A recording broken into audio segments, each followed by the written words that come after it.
नमस्कार. Doctor speak अंतर्गत आरोग्य संपदा या कार्यक्रमामध्ये आपणा सर्वांचं मनपूर्वक स्वागत. प्रेक्षक हो, आपल्या सर्वांना माहिती आहे की सध्याचं आपलं जीवन हे अतिशय धावपळीचं, दगदगीचं आहे, धकाधकीचं आहे. अक्षरशः आपण घड्याळाच्या काट्यानुसार पळत असतो. अनेक स्पर्धा असतात, तणाव असतात, ध्येय गाठण्याची घाई असते आणि मग या सगळ्यामध्ये आपलं शरीर कधीतरी बोलायला लागतं आणि मग उच्च रक्तदाब अर्थात हाय बीपीचा त्रास आपल्याला कधीकधी जाणवायला लागतो. मग आपल्याला असं वाटतं की हा एकटाच येत नाहीये, हा शत्रू किंवा हा आजार जो आहे ना तो आपल्याबरोबर अनेक आजार घेऊन येतोय आणि म्हणून उच्च रक्तदाब याबद्दलची आपल्या मनात एक भीती बसते.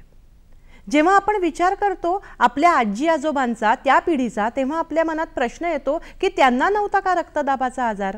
आपण तर त्यांना फार कधी बीपीच्या गोळ्या घेताना पाहिलं नाही. ते कसं जीवन जगत होते? ते कसं या उच्च रक्तदाबापासून लांब राहत होते?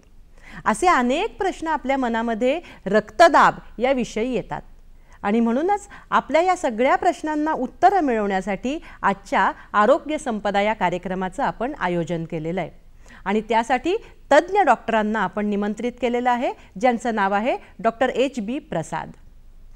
नमस्कार सर, या कार्यक्रमामध्ये आपलं मनपूर्वक स्वागत. नमस्कार मॅडम.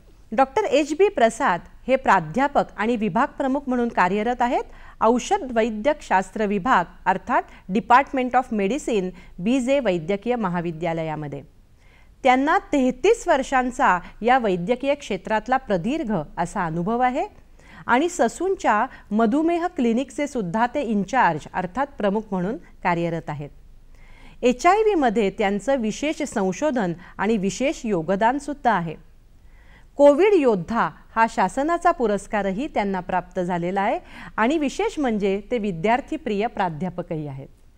डॉक्टर, तुम्ही या कार्यक्रमात आलात, मनपूर्वक स्वागत. आणि आपल्या या कार्यक्रमाला सुरुवात करतानाच माझ्या मनामध्ये एक साधा सोपा प्रश्न आहे की रक्तदाब म्हणजे नेमकं काय, याची एक साधी सोपी व्याख्या आम्हाला समजेल अशा शब्दात सांगाल का? मॅडम, आपला हार्ट जे आहे, हृदय एक पंप आहे आणि तो पंप एका विशेष प्रेशरने, दाबाने रक्त बाहेर टाकतो आणि ते आपल्या शिरामधून अगदी डोक्यापासून ते आपल्या नखापर्यंत पायाच्या रक्त पुरवठा केला जातो आणि ते करण्यासाठी एक विशिष्ट असा प्रेशर मेंटेन करणं गरजेचं असतं.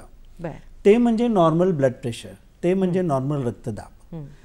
हे जर रक्तदाब व्यवस्थित नसेल तर आपल्या जे बॉडी ऑर्गन्स आहेत, किडनी म्हणा, लंग्स म्हणा, ब्रेन, त्यांना रक्तपुरवठा व्यवस्थित होणार नाही.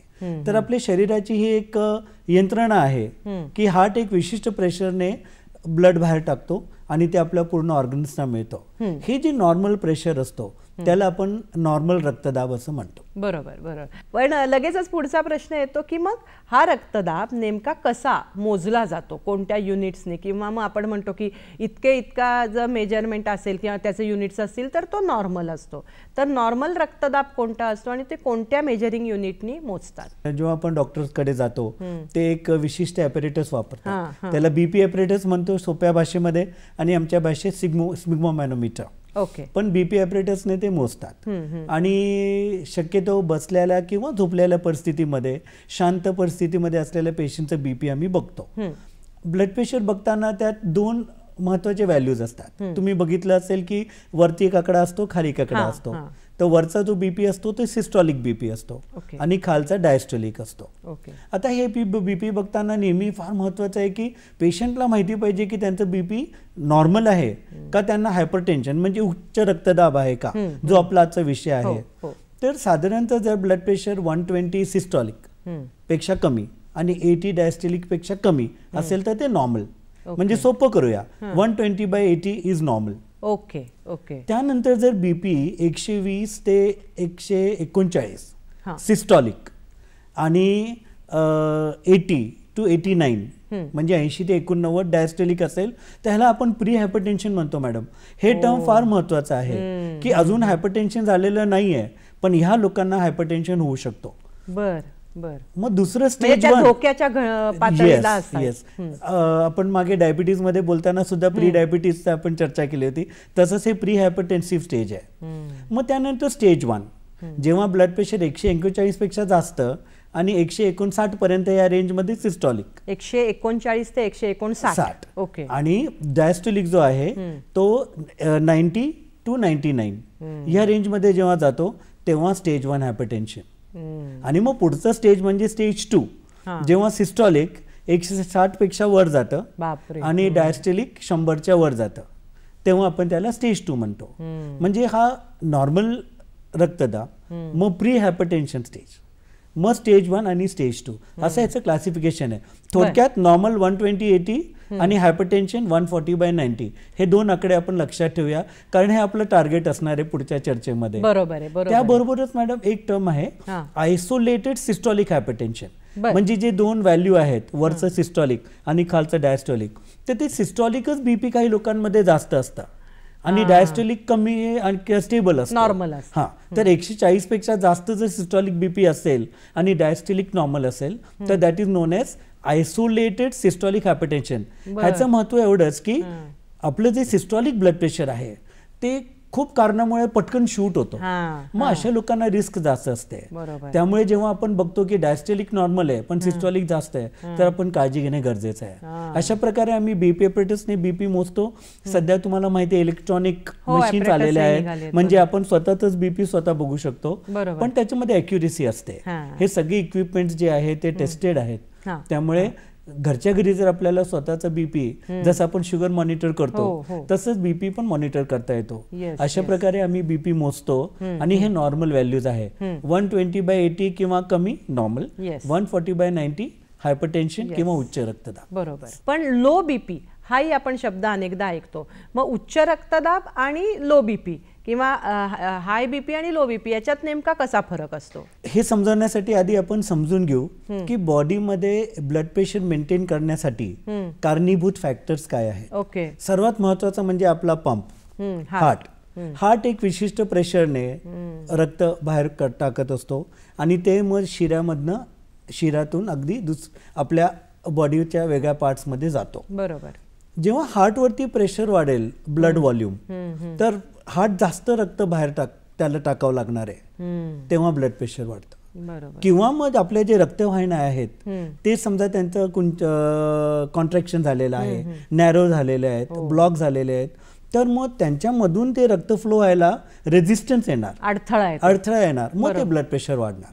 म्हणजे आपलं हार्ट आणि आपल्या जे ब्लड वेसल्स आहेत ह्या 2 महत्वाच्या गोष्टी आहेत बीपी मेंटेन करायला. आता लो बीपी म्हणजे काय की आता उच्च रक्तदाब आपण समजलो आहोत की हार्टवरती जास्त प्रेशर आहे, तो जास्त ब्लड व्हॉल्यूम टाकतोय आणि शिरांमध्ये अडथळा आहे. बरोबर. लो बीपी मध्ये मुळातच हार्टचं फंक्शन कमी असतो, त्यामुळे ते पंप करू शकत नाही. पंप वीक झालं तर ब्लड प्रेशर कुठून मेंटेन होणार. आणि त्याचप्रमाणे जे ब्लड वेसल्स असतात ते अगदीच ब्लॉक होतात किंवा डॅमेज झालेले असतात तर त्याच्यामध्ये ब्लड फ्लोच नसणार आहे.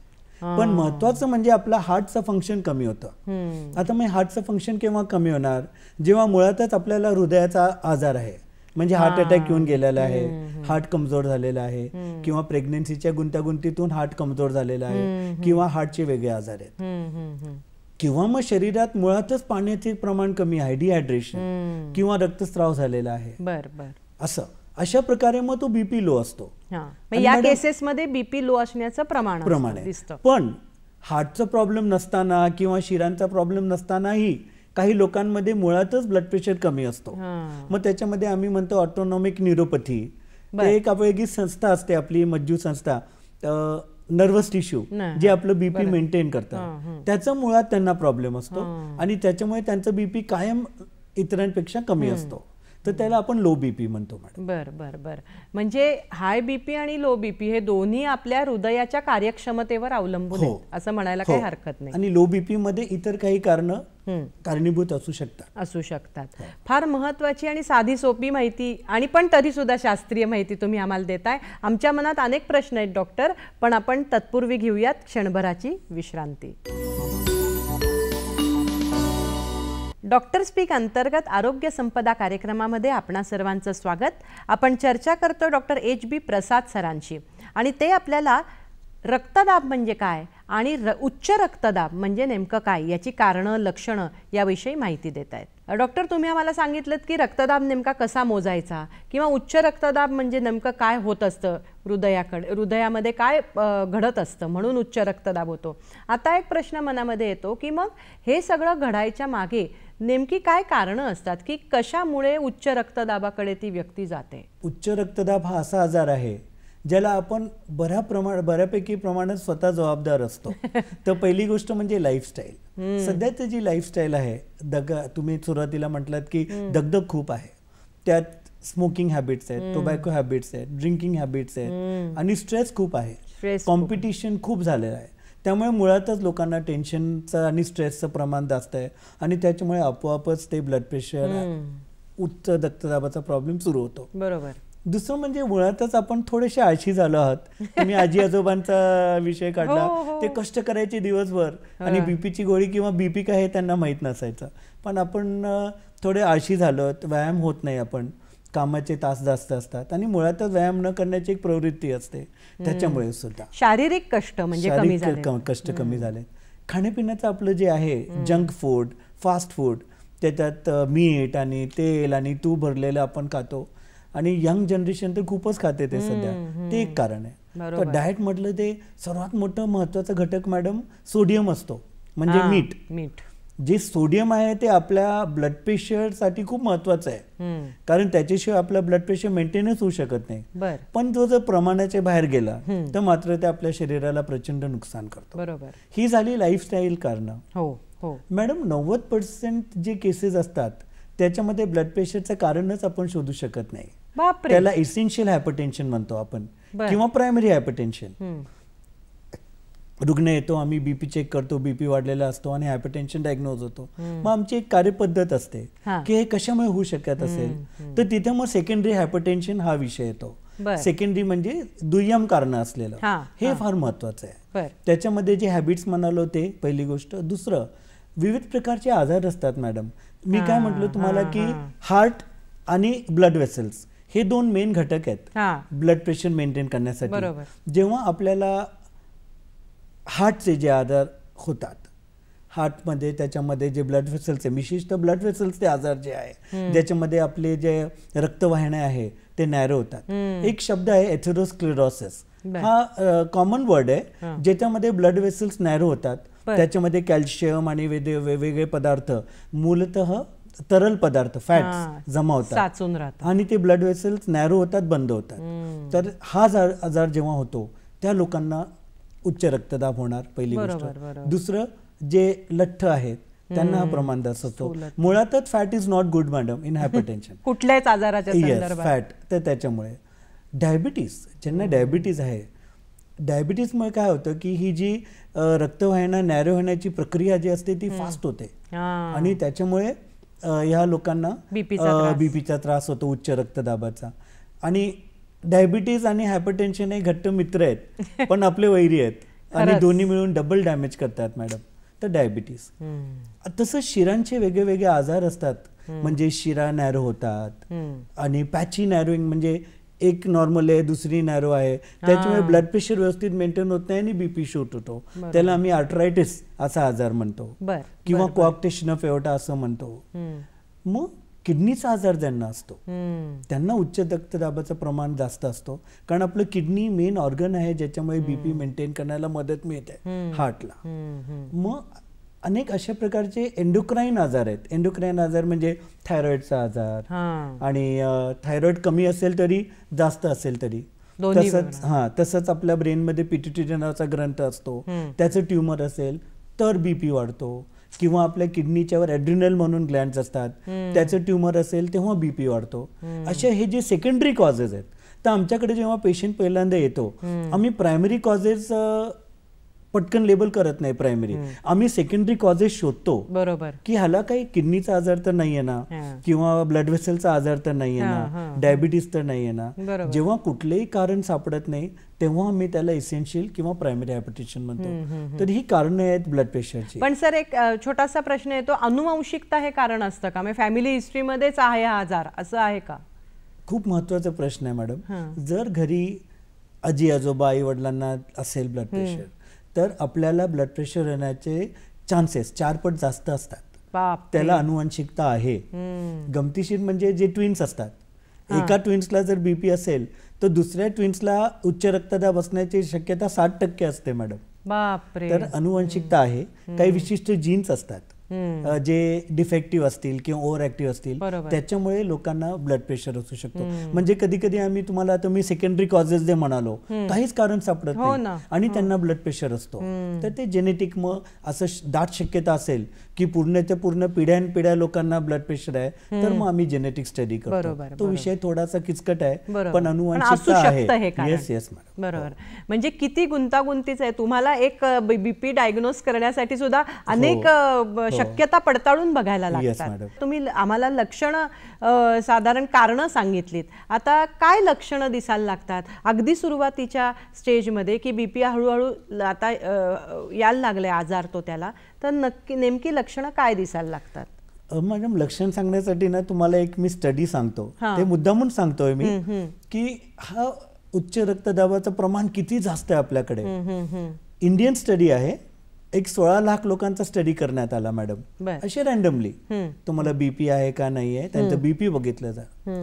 तर म्हणजे धक्कादायक गोष्ट आहे की त्यातले जवळजवळ 30% लोकांना blood pressure, high blood pressure diagnose झाला, हायपरटेन्शन उच्च रक्तदाब. पण मॅडम त्या लोकांना जे डायग्नोसिस झालं 30% लोकांमध्ये, त्यातले जे निम्म्यापेक्षा जास्त लोकांना माहीतच नव्हतं की आपल्याला हायपरटेन्शन आहे. बापरे. आणि ज्या 50% लोकांना माहीत होतं त्यातले हार्डली 30% लोकांची ट्रीटमेंट होत होती, औषधं चालू होती, आणि त्यातले त्यात फक्त 10% लोकांचं ब्लड प्रेशर कंट्रोलमध्ये होतं. म्हणजे तुम्ही लक्षात घ्या की 16 लाख मधले जवळजवळ 30%. हो ना. म्हणजे जर आपण ते प्रमाण काढलं तर एकावरती 4 लोक, म्हणजे 4 लोकांपैकी एकाला आपल्या देशात ब्लड प्रेशर आहे, उच्च रक्तदाब आहे मॅडम. धोक्याची घंटा आहे डॉक्टर. आता हे मी का सांगितलं तुम्हाला की एवढ्या लोकांना माहितच नाही आपल्याला हायपरटेन्शन आहे, म्हणजे सर्वात मोठं लक्षण म्हणजे काहीच लक्षण आहे नसणं. खरंय खरंय. आणि त्यांना माहितच नाही की आपल्याला हा आजार आहे. हो, पण अचानक डोकं दुखायला लागतं, एस्पेशली हा मागचा भाग, ऑक्सिपिटल हेडेक, मग चक्कर येणे, थोडं चालल्यावर असं दम लागणे किंवा छाती धडधडणे, छाती दुखू लागणे, किंवा चालताना पायांना असं थोडं चाललं की पायाला गोळे येऊ लागणे, खूप घाम फुटणे. मग अशा वेळेला जेव्हा आम्ही बीपी चेक करतो तेव्हा कळते की यांना ब्लड प्रेशर आहे, हाय बीपी. आता आपण हाय बीपी शब्द वापरू, उच्च रक्तदाब किंवा हाय बीपी, ठीक आहे. हे झालं सौम्य लक्षण आहे. पण मॅडम बऱ्याच वेळा आमच्याकडे पेशंट येतात हार्ट अटॅकने, बापरे, किंवा अचानक गंभीर आजारात, किंवा पक्षाघातने येतात, किंवा डायरेक्ट किडनी फेलियरने येतात सुजलेले. मग आम्ही जेव्हा टेस्ट करतो की ब्लड प्रेशर असतं, मग आम्ही थोडा रागवतो नातेवाईकांना, कसं काय तुम्ही एवढे वाढेपर्यंत, डॉक्टर आम्हाला माहितच नव्हतं यांना बीपी आहे म्हणून. तर असं म्हणजे एकतर काहीच लक्षणे नसतात, डायबिटीस सारखं काहीच लक्षणं नाही, आजार वाढत असतो आणि मग अचानक कॉम्प्लिकेशन्स नाही पेशंट येतो. छुपा शत्रू, येस, छुपा शत्रू आहे मॅडम. हळूहळू तो डॅमेज करत असतो आणि कधी कधी ब्लास्ट होतो. मग बरोबर. तर अशा प्रकारे मेजर कॉम्प्लिकेशन्स ने पेशंट आमच्याकडे येतं आणि मग आपल्याला लक्षात येतं की यांना उच्च रक्तदाबाचा आजार आहे. त्याचप्रमाणे गरोदर स्त्रिया असतात, त्यांचं आपण ब्लड प्रेशर बघतो. मुळातच गरोदर जेव्हा महिला असतात त्यांचं 3rd ट्रायमेस्टर मध्ये बीपी थोडंसं वर असतं, कारण सर्क्युलेशन जास्त असतं, बेबी आहे आतमध्ये. पण अशा वेळेला पण आमच्या लक्षात येतं की ह्यांना उच्च रक्तदाब आहे. म्हणजे काही लक्षणे नसणे, किंवा डोकेदुखी आणि घाम आणि सौम्य लक्षण असणे, किंवा मग एकदमच कॉम्प्लिकेशन. म्हणजे कधी कधी बीपी इतका शूट होतो, आपण नॉर्मल व्हॅल्यू बघितलं 120/80 आणि हायपरटेन्शनसाठी व्हॅल्यू बघितलं 140/90 किंवा जास्त, मग कधी कधी त्यांचं ब्लड प्रेशर 230 वगैरे इतकं शूट होतं. आणि त्यावेळेला ते बेशुद्ध अवस्थेत किंवा बिथरलेल्या अवस्थेत, डिसओरिएंटेड ज्यांना म्हणतो, असे आमच्याकडे येतात. तोपर्यंत पण ठीक आहे मॅडम. पण सर्वात मोठा काय प्रॉब्लेम आहे की जर उच्च रक्तदाबाने एखादी रक्तवाहिनी फुटली की मग ब्रेन हेमरेज होणार, आणि मग दॅट इज व्हेरी फारच गंभीर कॅटास्ट्रॉफिक. हो मॅडम, म्हणजे ते लाईफ थ्रेटनिंगच होऊन जातं एकदम. अशा प्रकारे हे लक्षण आहेत. आणि जसं आपण सेकंडरी कॉजेस म्हणालो, म्हणजे थायरॉइडचा आजार आहे, ॲड्रिनलचा आजार आहे, मग त्या दृष्टीने पण आम्ही बघतो की बाबा थायरॉइडची गाठ दिसते का, किंवा थायरॉइडची लक्षणं आहे का. कधी कधी ते आजार घेऊन पेशंट आमच्याकडे येतो आणि मग आम्हाला बीपी चेक केल्यावरती कळतं की उच्च रक्तदाब आहे. हो ना. किंवा मग जर उच्च रक्तदाबाने पेशंट आला तर आम्ही हे सगळे बघतो की हे आजार आहेत का. बरोबर बरोबर. तर हे अशा प्रकारे लक्षणं आहेत. म्हणजे अगदी न दिसणाऱ्या लक्षणांपासून सौम्य आणि गंभीर अशी सगळी लक्षणं बीपीची आपल्याला दिसू शकतात. आणि मॅडम त्याला जोडून मला एक सांगायचं की आम्ही पण पुण्यात स्टडी केला होता. आम्ही बस स्टॉप वरती, रेल्वे स्टेशन वरती, एसटी स्टँड वरती आमची टीम बसवली आणि 5,000 लोकांचं आम्ही ब्लड प्रेशर चेक केलं. त्यात सुद्धा साधारणतः 20% लोकांना ब्लड प्रेशरचा आजार निघाला, हाय ब्लड प्रेशरचा. इतकं प्रमाण आहे. म्हणजे पूर्ण जगात, म्हणजे अमेरिकेसारख्या देशात सुद्धा 30% लोकांना तिकडे हाय बीपीचा आजार आहे मॅडम. आणि आपल्या देशात जो काय स्टडी झालाय साधारणतः 20 ते 25% प्रमाण आहे मॅडम. म्हणजे वाढतच चाललंय मॅडम. खरंय. प्रेक्षक हो, आपण हा आजार किती गंभीर आहे आपल्या लक्षात येत आहे आणि डॉक्टरांकडून आपण त्याच्याबद्दलची माहिती सुद्धा मिळवतोय. पण तत्पूर्वी घेऊयात क्षणभराची विश्रांती. डॉक्टर स्पीक अंतर्गत आरोग्य संपदा या कार्यक्रमामध्ये आपणा सर्वांचं परत एकदा स्वागत. आपण चर्चा करतोय उच्च रक्तदाब हा नेमका कशामुळे होतो किंवा त्याची लक्षणं काय आहेत आणि आपल्याला मार्गदर्शन करतायत डॉक्टर HB प्रसाद. तुम्ही आम्हाला सांगितलं की कोणकोणती कारणं असतात आणि त्याचप्रमाणे आपल्या शरीरावर या उच्च रक्तदाबाची लक्षणं कशी दिसायला लागतात. आता आम्हाला पुढचा प्रश्न डोक्यात असा येतो की मग जेव्हा डॉक्टर तपासतात त्या रुग्णाला तर कोणत्या स्टेजला हा रुग्ण डॉक्टरांकडे येतो आणि दुसरं म्हणजे निदान करताना म्हणजे डायग्नोज करताना नेमकं डॉक्टर ते कसं करतात. प्री हायपरटेन्शन स्टेज 1, स्टेज 2 आणि त्यानंतर आयसोलेटेड सिस्टोलिक हायपरटेन्शन आणि त्याचे कॉम्प्लिकेशन. आमच्याकडे पेशंट कुठल्या तरी स्टेजला येतो, पण आजची गरज अशी आहे की मॅडम प्रत्येकाने आपलं ब्लड प्रेशर नियमितपणे चेक करूनच घ्यावं. कारण त्यातलं आपण जे पहिला म्हटलो की काहीच लक्षणं नाही, त्या स्टेजला जर आपण पकडला रुग्ण आणि त्याची ट्रीटमेंट सुरू केली तर पुढचे सगळे कॉम्प्लिकेशन्स आपण अवॉइड करू शकतो. राईट. तर आमच्याकडे एका विशिष्ट स्टेजला पेशंटने यायला पाहिजे असं नाही आहे. प्रत्येकाने, आणि जसं तुम्ही आता बोलता बोलता म्हणाले की प्रमाण वाढत चाललंय, विशेष म्हणजे तरुण लोकांमध्ये पण प्रमाण वाढत चाललंय मॅडम. त्यामुळे आता आम्ही म्हणायचो की बाबा 35-40 नंतर बीपी चेक करा. आता आम्ही तसं नाही म्हणत आहे. प्रत्येकाने आपल्या वाढदिवसाच्या दिवशी स्वतःचा बीपी चेक करून घ्यावं. कारण ते उच्च असेल, वेळी जर आपण त्याला ट्रीटमेंट दिली तर ते पुढचे कॉम्प्लिकेशन्स आता आपण जे बघितलं ते टाळू शकतात. सेल्फ मॉनिटरिंग हे फार महत्त्वाचं आहे, अगदी महत्त्वाचं आहे. तर बीपी आपण चेक केल्यानंतर एकदा आम्हाला कळलं की बीपी 140/90 आहे किंवा त्यातल्या त्यात प्री हायपरटेन्शन की बाबा 120 ते 139 आणि 80 ते 90 रेंजमध्ये म्हणजे हायपरटेन्शन आधीचा, त्यांचं पण आम्ही पटकन एक तयार करतो इन्व्हेस्टिगेशन लिस्ट. म्हणजे फॅमिली हिस्ट्री आहे का, खाण्याची पद्धत काय आहे, लाईफस्टाईल काय आहे, रिस्क फॅक्टर्स, आजार दुसरे आहेत का, किडनी डिझीज आहे का, डायबिटीज आहे का, आणि मग त्यानंतर त्यांना जसं म्हणालो थायरॉइड आहे का, बाकीचे आजार आहेत का, आणि ते सगळं आम्ही एक चार्ट तयार करतो म्हणजे कारण शोधायला. तर डायबिटीज सारखंच हायपरटेन्शनचा प्रत्येक अवयवावरती इफेक्ट होतो. तर मग आम्ही त्यांचे डोळे तपासणार, डोळ्यामध्ये चेंजेस झालेत का हायपरटेन्शनमुळे. मग आम्ही लगेच त्यांचा हार्ट चेक करणार, ECG काढणार, 2D इको करणार. हायपरटेन्शनचा मॅडम सर्वात जास्त परिणाम हृदयावरती होतो आणि किडनीवरती होतो. तर आम्ही त्यांचं ECG काढतो, 2D इको काढतो, कार्डियक फंक्शन किती येते बघतो. बऱ्याच वेळेला आमच्याकडे रुग्ण डायरेक्ट हार्ट फेलियरने येतात, हो ना, टर्मिनल स्टेजमध्ये. तर हार्ट व्यवस्थित आहे का आम्ही आधीच बघून घेतो. मग त्यानंतर आम्ही त्यांचं किडनी फंक्शन चेक करतो, क्रिएटिनिन किती आहे. जेव्हा हायपरटेन्शनमुळे किडनीचा आजार सुरू होतो मॅडम, तर युरिनमध्ये अल्ब्युमिन नावाचा प्रोटीन फेकला जातो, ते आम्ही मोजतो. म्हणजे किती प्रमाणात प्रोटीन बाहेर जाते ते एक काइंड ऑफ मार्कर आहे, इंडिकेटर आहे की किडनी डॅमेज किती आहे. तर किडनी फंक्शन बघणार. लगेच आम्ही पायाची तपासणी करतो मॅडम. बऱ्याच वेळेला डायबिटीज सारखंच आपण पायाकडे जास्त लक्ष देत नाही, पण पायाचे शिरा आधी नॅरो होतात. त्यामुळे मी आता मगाशी जो उल्लेख केला की थोडं चाललं तरी पाय दुखतायत, गोळे येत आहेत, त्याला आपण क्लॉडिकेशन असं म्हणतो. तर मी पायाच्या आम्ही तपासणी करतो, रक्तवाहिन्या व्यवस्थित का बघतो. त्याच्यासाठी डॉपलर म्हणून एक टेस्ट आहे, ते डॉपलर आम्ही करतो. राईट. ते झालं की हेड टू टो सगळं त्यांची तपासणी केली जाते आणि मग एक चार्ट तयार होतो की ह्या वयाचा पेशंट आहे, स्मोकिंग करतोय, जंक फूड खातोय, फॅटचं प्रमाण जास्त आहे, फॅमिली हिस्ट्री आहे, ऑलरेडी किडनीमध्ये थोडासा प्रॉब्लेम आहे, आणि अशा प्रकारे आम्हाला रुग्ण आम्ही तयार करतो आणि मग पुढची ट्रीटमेंट प्लॅन करतो. बरोबर आहे. एक छोटासा मनामध्ये प्रश्न असा येतो की अनेकदा असं म्हणतात की एकदा बीपी बघून हे करू नका, सलग 8 दिवस बीपी बघा आणि मग ते कंटिन्युअस त्या सलग 8 दिवस वाढलेलं असेल तर तुम्हाला बीपीचा त्रास असतो, असं मी कुठेतरी ऐकलं. अत्यंत महत्त्वाचा प्रश्न आहे मॅडम, की आमच्याकडे जेव्हा पेशंट येतो आणि जेव्हा आम्ही बीपी चेक करतो, हमखास त्यांचा ब्लड प्रेशर वाढलेला असतो, एकतर एन्झायटी असते आणि टेन्शन असतं, डॉक्टरांकडे जायचं केबिन मध्ये यांनीच आधी टेन्शन येतं. त्यामुळे आम्ही काय करतो, त्यांना शांतपणे बसवतो, आधी शांत 5 मिनिटं बसा, मग शांत बसल्यानंतर मग निवांत कम्फर्टेबल पोझिशनमध्ये खुर्चीवरती बसून किंवा बेडवरती त्यांना सुपाईन पोझिशनमध्ये आम्ही बीपी बघतो.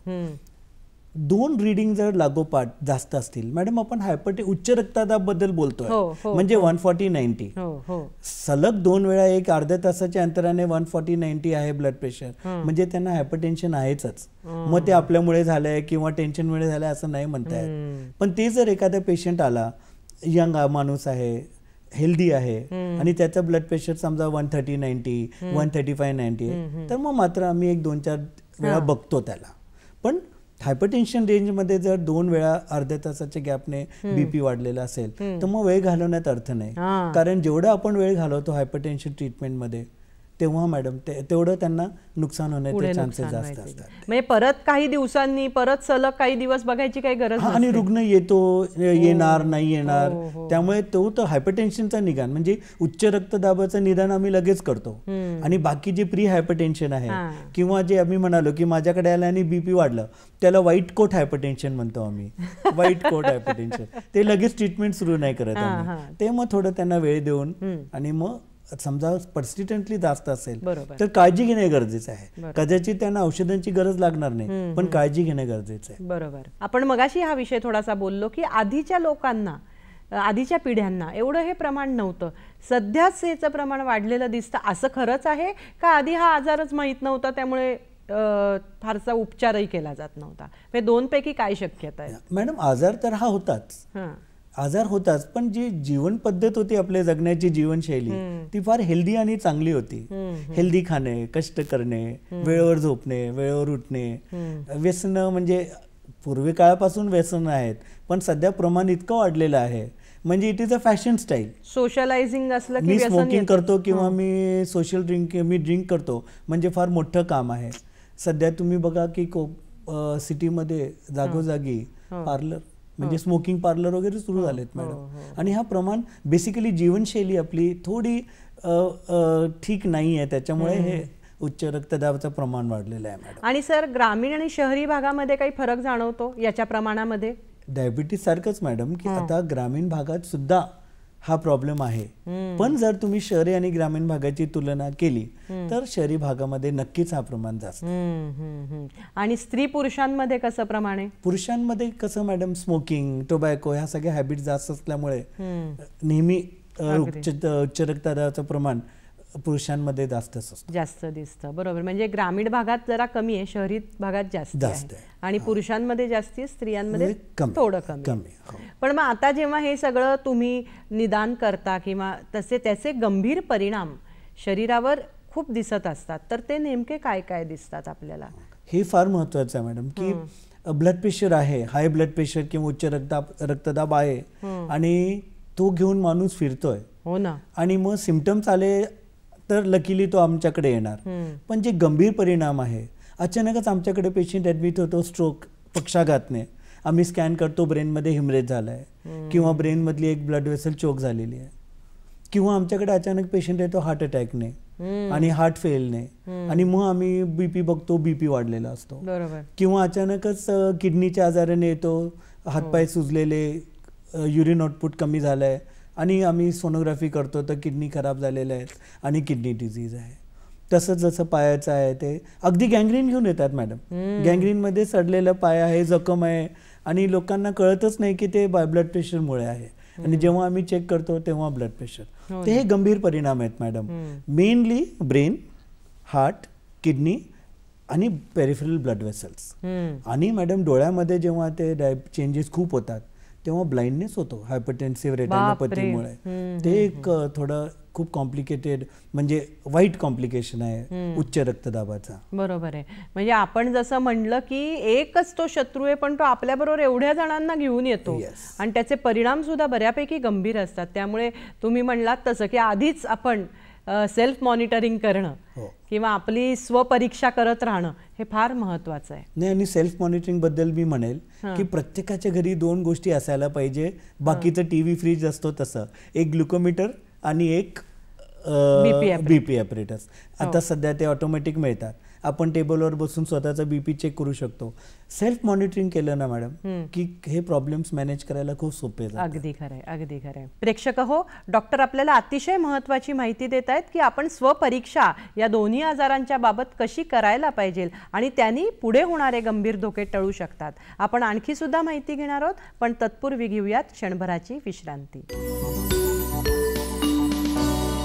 डॉक्टर स्पीक अंतर्गत आरोग्य संपदा कार्यक्रमामध्ये पुन्हा एकदा आपणा सर्वांचं स्वागत. आपण चर्चा करतोय डॉक्टर HB प्रसाद यांच्याशी. उच्च रक्तदाब म्हणजे काय आणि त्याच्यापासून आपला बचाव नेमका कसा करायचा. डॉक्टर, आपण आतापर्यंत उच्च रक्तदाबाबद्दल बरीच माहिती घेतली. त्याची लक्षणं काय, कारणं काय हे बघत राहत किंवा त्यामुळे होणारी कॉम्प्लिकेशन्स सुद्धा आपण बघितली. आता आणखी एक प्रश्न मनामध्ये येतो की जसं आपण बघितलं की स्त्रियांमध्ये जरी प्रमाण कमी असलं तरी सुद्धा गरोदरपणा हे एक तिच्या आयुष्यातली महत्त्वाची स्टेज असते. त्याचप्रमाणे मेनोपॉज म्हणजे रजोनिवृत्ती ही सुद्धा एक महत्त्वाची स्टेज असते. तर या दोन्ही स्टेजमध्ये बायकांचा रक्तदाब हा वाढतो का किंवा अगदी मासिक पाळीच्या आधी सुद्धा? आपण नेहमी जेव्हा प्रेग्नन्सीचा विचार करतो, गरोदर महिला असते जी, त्याच्यामध्ये 2 जीवांचा प्रॉब्लेम असतो. आणि दुर्भाग्याने जवळजवळ 7 ते 10% 7 to 10% स्त्रियांना गरोदर काळात उच्च रक्तदाबाचा त्रास होतो. आता आपण एक 3 सिच्युएशन घेऊया. पहिली सिच्युएशन काय आहे, गरोदर झालेली आहे महिला आणि साधारणतः 20व्या आठवड्यानंतर त्यांचं ब्लड प्रेशर वाढतं. आणि हे ब्लड प्रेशर कशामुळे वाढतं? प्लॅझेंटा जो असतो, प्लॅझेंटा नाळ जी असते त्याच्यामधनं काही असे पदार्थ निघतात जे आईच्या ब्लड प्रेशरवरती परिणाम करतात, शिरांवरती परिणाम करतात, रक्तवाहिन्यांवरती. तिची रक्तवाहिन्या नॅरो होतात आणि तिचं ब्लड प्रेशर वाढतो. त्याच्यामध्ये तिच्या पायाला सूज येते आणि तिच्या लघवीतून प्रोटीन थोडं थोडं जावं लागतं. तर हे प्रोटीन, पायाला सूज आणि वाढलेलं ब्लड प्रेशर हे जेव्हा गरोदर मातेला होतं त्याला आपण इक्लॅम्पशिया, प्री इक्लॅम्पशिया हा शब्द वापरतो. हा फक्त आणि फक्त प्रेग्नेन्सीमुळे झालेला ब्लड प्रेशर आहे, प्री इक्लॅम्पशिया. खूप कॉमन शब्द आहे आणि हा गरोदर महिलांमध्ये सर्वात कॉमन प्रॉब्लेम आहे ब्लड प्रेशरचा. पण मग डॉक्टर, गरोदरपणा संपला म्हणजे तिची प्रसूती झाल्यानंतर ते आपोआप नॉर्मल होतं का बीपी? ते महत्वाचं आहे की डिलिव्हरी नंतर हा बीपी नॉर्मल होतो. ओके. पण जी प्री इक्लॅम्पशिया स्टेज आहे ते सौम्य आहे. बीपी वाढलेला आहे 140/90, पायाला सूज आहे आणि थोडंसं अल्ब्युमिन आहे युरिनमध्ये. पण हे जेव्हा एक थोडं भयानक रूप घेतं तेव्हा त्या गरोदर मातेला फिट्स यायला सुरू होतात, तिचं डोकं दुखू लागतं, बेशुद्ध होते, बीपी शूट होतं, रक्तामध्ये क्लॉटिंगचा प्रॉब्लेम सुरू होतात. त्याला आपण म्हणतो इक्लॅम्पशिया. आणि हा इक्लॅम्पशिया खूप एक थोडं भयंकर सिच्युएशन असते. आईचा जीव जाऊ शकतो, बाळाला नुकसान होऊ शकतो, त्याला इक्लॅम्पशिया म्हणतो. म्हणजे प्री इक्लॅम्पशियापासून इक्लॅम्पशियापर्यंतची ही रेंज आहे. सुदैवाने प्री इक्लॅम्पशियाचं प्रमाण जास्त असतो. इक्लॅम्पशिया खूप असं एक सिरियस सिच्युएशन असते आईसाठी. ही एक सिच्युएशन आहे आणि ही फक्त आणि फक्त प्रेग्नन्सीमुळे आहे. आणि बाळाची डिलिव्हरी करणे हा त्याच्यावरती एकमेव उपाय आहे. अर्थात त्यांचं बीपी कंट्रोल करणं आणि बाकीचं सपोर्टिव्ह केअर करतो आपण. दुसरी सिच्युएशन काय आहे की महिलेला ऑलरेडी उच्च रक्तदाब आहे आणि ती गरोदर झाली. मग ह्याच्यामध्ये कसं की बाकी एरवी तुम्ही ज्या पेशंटची काळजी घेता त्याप्रमाणेच हिची काळजी घ्यायची. पण एवढंच आहे की हिला आता इक्लॅम्पशिया किंवा प्री इक्लॅम्पशिया होण्याचे चान्सेस जास्त आहे, त्यामुळे त्या अँगलने पण आपण तिची काळजी घ्यायला. तिसरी सिच्युएशन काय असते, फक्त प्रेग्नन्सी आहे, ब्लड प्रेशर वाढलेलं आहे, प्रेग्नन्सी संपली, ब्लड प्रेशर संपलं, हाय ब्लड प्रेशर संपला. हे 3 सिच्युएशन गरोदर मातेच्या आयुष्यात होऊ शकतात. त्यात प्री इक्लॅम्पशिया, इक्लॅम्पशिया थोडं रिस्की सिच्युएशन आहे. आणि ऑलरेडी जर उच्च रक्तदाब असलेली महिला गरोदर झाली तर तिला बाकीचा आम्ही जसं बाकीच्या पेशंटला ट्रीट करतो आणि इक्लॅम्शियाची काळजी घेतो की तिला होऊ नये. आणि तिसरं म्हणजे जर प्रेग्नन्सीमुळे आहे तर ते प्रेग्नन्सी झाल्या डिलिव्हरी झाली की बीपी सेटल होतो, प्रश्न सुटतो. हो. तर अशा प्रकारे गरोदर मातांमध्ये जेव्हा बीपी वाढतो विशेष काळजी घेणं फार गरजेचं असतं. बरोबर.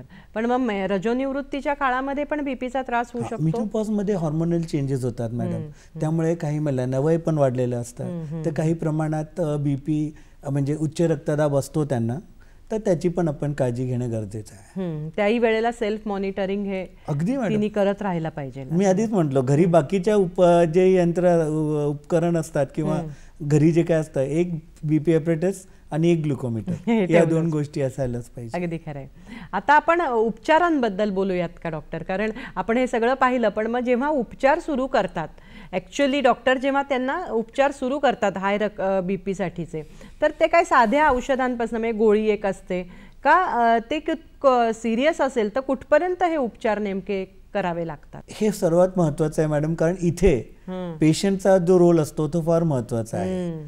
तर डाएट, एक्सरसाइज आणि ड्रग्स म्हणजे आपलं खाणं पिणं, व्यायाम आणि औषधोपचार, या 3 गोष्टीबद्दल आपण बोलूया. त्या सर्वात महत्त्व म्हणजे डाएट. मी जे सुरुवातीला म्हणालो की सोडियम जो आहे आपल्या बॉडीमध्ये, मिठाचा जो प्रमाण आहे तो एक ठराविक प्रमाणापर्यंतच आपल्या बॉडीला उपयोगी आहे.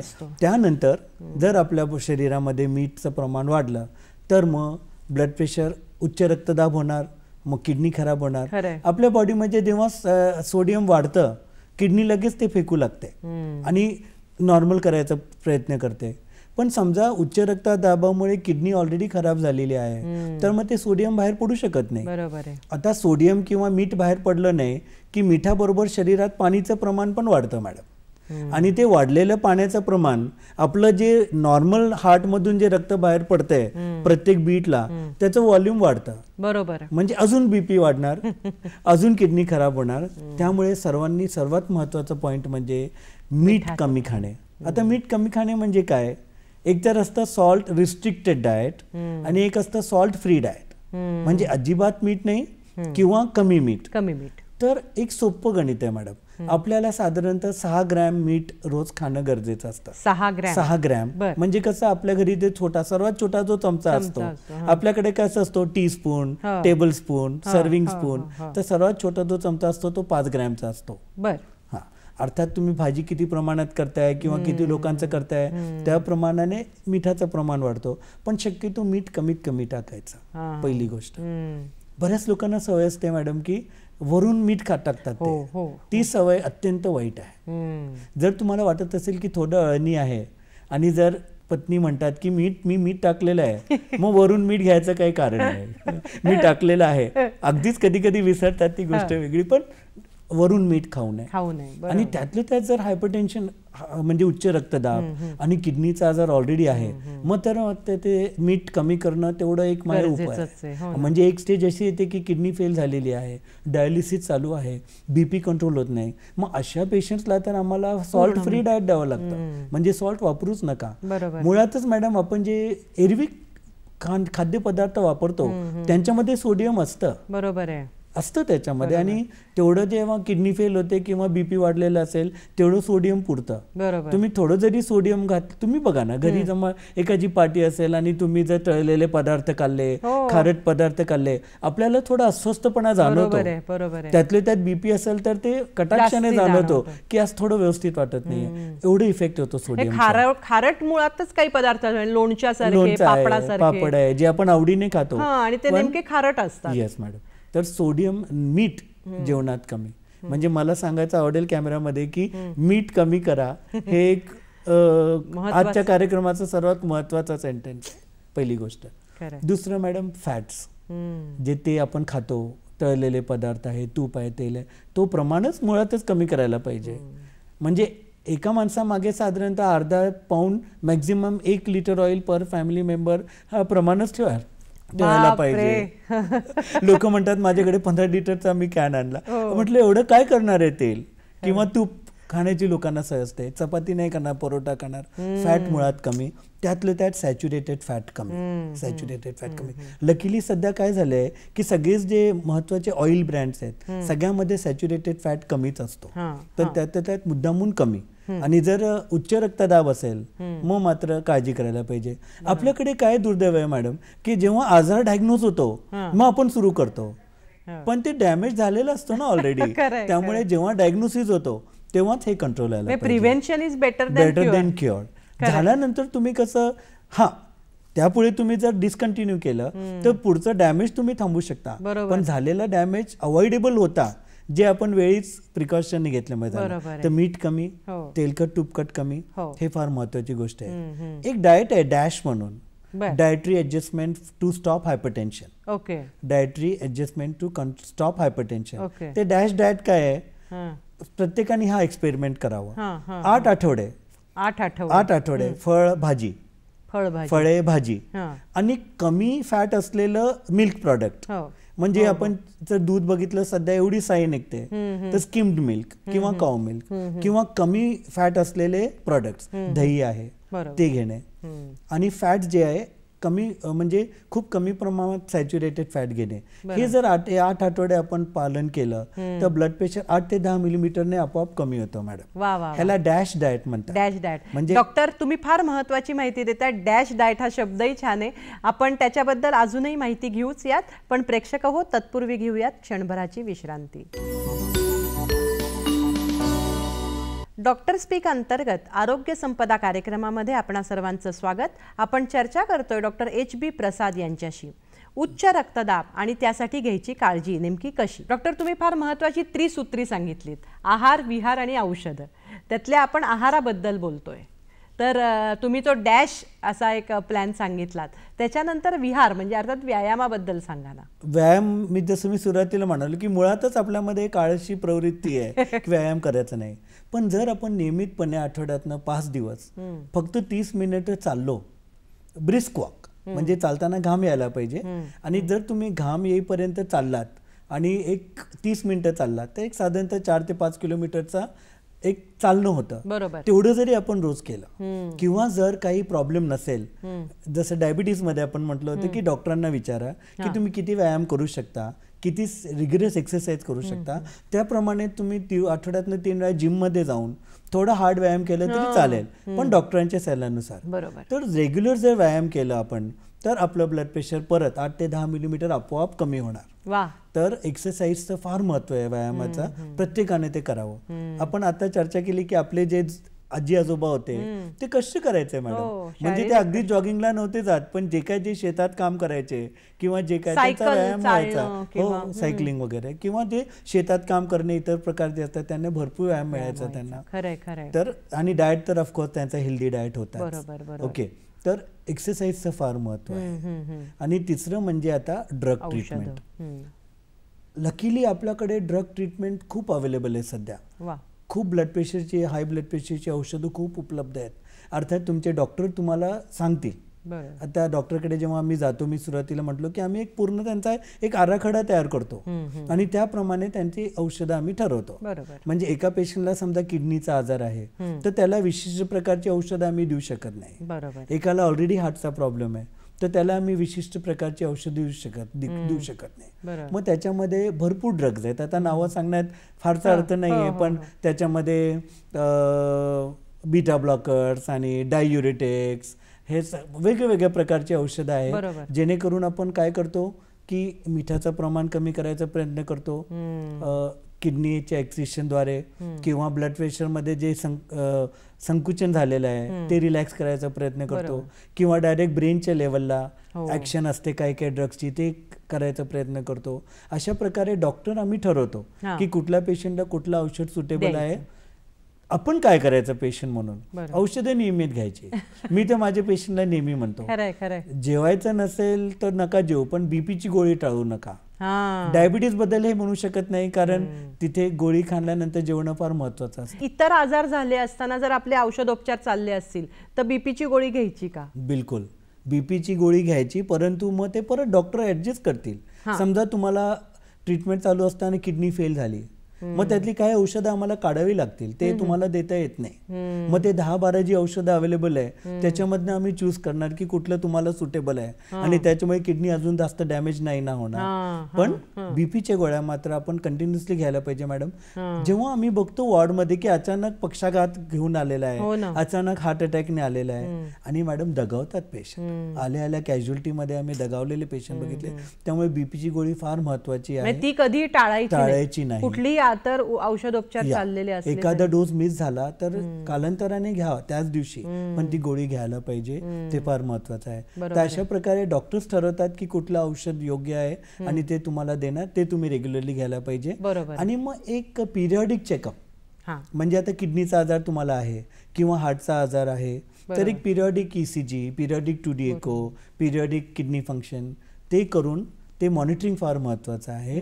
आणि ते अर्थातच तुम्ही डॉक्टरकडे रेग्युलर जाणार, फॉलोअप करणार. बरोबर. गरोदर महिलांचं जे आपण म्हटलं त्याच्यामध्ये तर अगदी पहिल्या आठवड्यापासून जेव्हा ते ANC ला जातात, म्हणजे प्रसूतीपूर्व तपासणी, तेव्हापासूनच त्यांचं बीपी वगैरे बघितलं जातं मॅडम. आणि जेव्हा प्री इक्लॅम्शियाची सुरुवात होते त्या स्टेजला त्यांना औषधे देऊन बीपी कंट्रोल करता येतात. आता गरोदरपणा एक विशिष्ट सिच्युएशन आहे ज्याच्यामध्ये तुम्ही प्रत्येक गोळी जी देणार तुम्हाला बाळाचा विचार करावा लागणार की ही गोळी बाळासाठी, कारण तो बाळ डेव्हलप होत असतो, त्याच्या बॉडीचे ऑर्गन्स डेव्हलप होत असतात. तुमच्या एखाद्या गोळीमुळे जर त्याला नुकसान असेल तर अनफॉर्च्युनेटली प्रेग्नन्सीमध्ये खूप कमी औषधं आहेत जे आम्ही सेफली देऊ शकतो, पण बीपी कंट्रोल करता येतं. प्री इक्लॅम्शियाच्या स्टेजमध्ये थांबलं फार गरजेचं असतं. इक्लॅम्शिया झाला म्हणजे जेव्हा बीपी खूप वाढलाय आणि कॉम्प्लिकेशन खूप झाले, मग मात्र जर बेबी मॅच्युअर असेल तर मग डिलिव्हरी हा उपाय असतो. बरोबर आहे.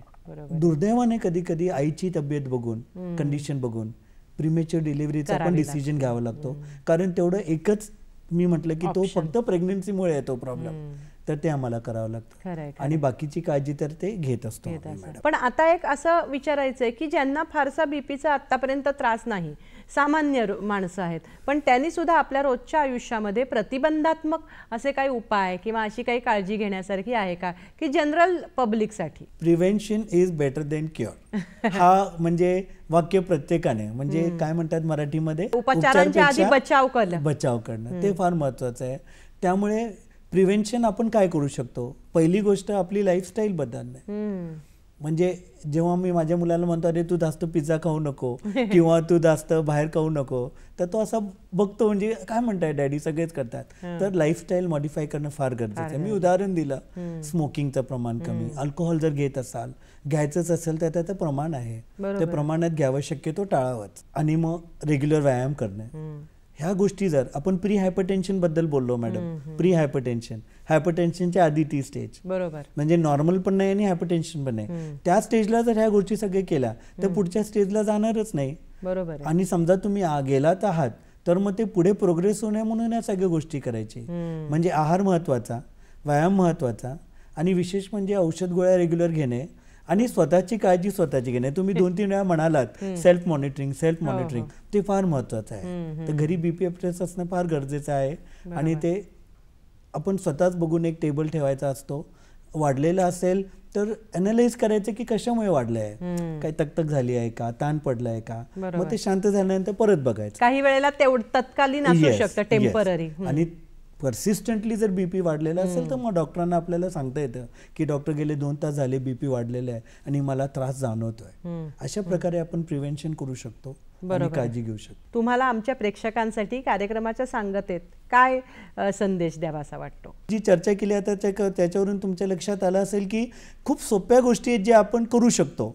आहारवरती नियंत्रण ठेवणं, रेग्युलर व्यायाम करणं, जे वाईट सवयी आहेत त्यांचा शक्यतो ते टाळणे किंवा बंद करणे. जेवणाबद्दल फक्त मी एक सांगेल की मीठ कमी, हे सगळ्यांनी लक्षात ठेवा की आपल्या जेवणामध्ये मीठ कमी ठेवा.